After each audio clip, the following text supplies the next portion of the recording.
China has been touting its success in the race to develop a vaccine for the CCP virus, commonly known as the novel coronavirus. Around 10 drug makers are at the stage of conducting human trials. Three of those companies are in China. One of them is the Wuhan Institute of Biological Products. The state-owned company said last week they are preparing for mass production of the vaccine. But for some, this doesn't sound like good news. This is He Fangmei, an ordinary Chinese mother. She says her 6-year-old daughter was left with paralyzed legs after being given a vaccine made by the Wuhan Institute of Biological Products. She protested along with other victims in front of China's National Health Commission headquarters in February last year. Instead of being answered, she was arrested for picking quarrels and stirring up trouble and detained for 10 months. China's vaccine industry has been plagued by scandals. From 2007 to 2018, at least 13 major manufacturers in China were found to be producing defective vaccines causing severe side effects. In some cases, hundreds of thousands of faulty vaccines were disseminated.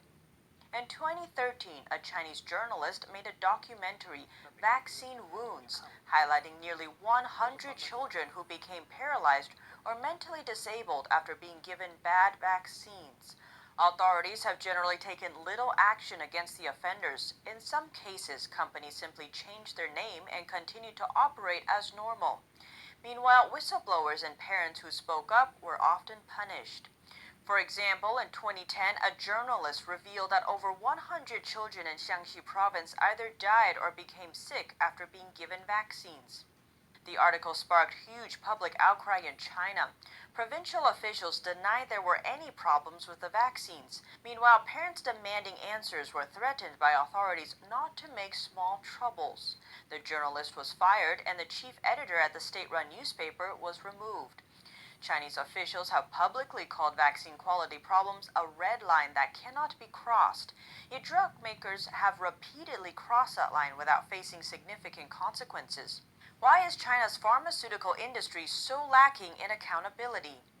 Because all the major players are either state-owned companies or companies owned by people with close ties to high-ranking Communist Party officials.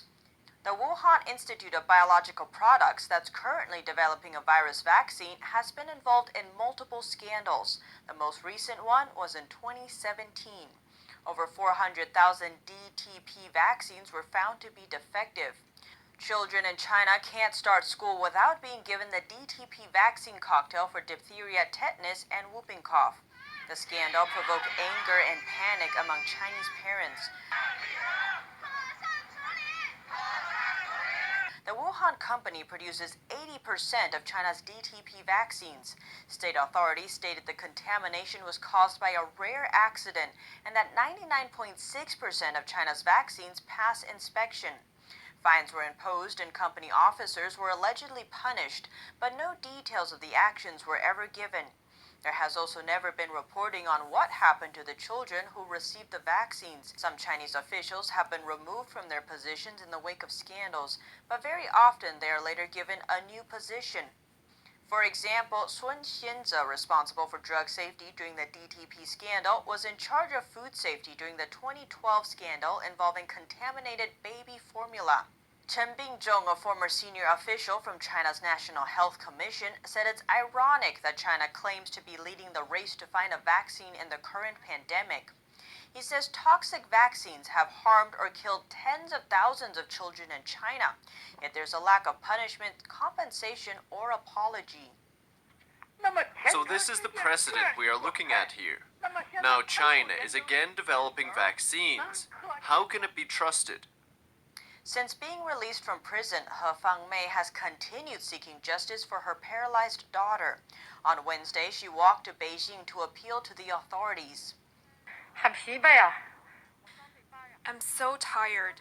My legs are shaking. On the road, I passed through many villages. I was very scared. There are graveyards on my way, and wild dogs chase me. Sigh, I don't know how to describe my feeling.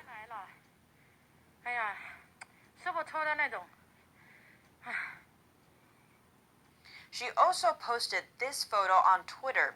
The posters read, "To the Wuhan Institute of Biological Products, before you sell your virus vaccines, can you do some good deeds for the children victimized by the vaccine and accumulate some virtue?"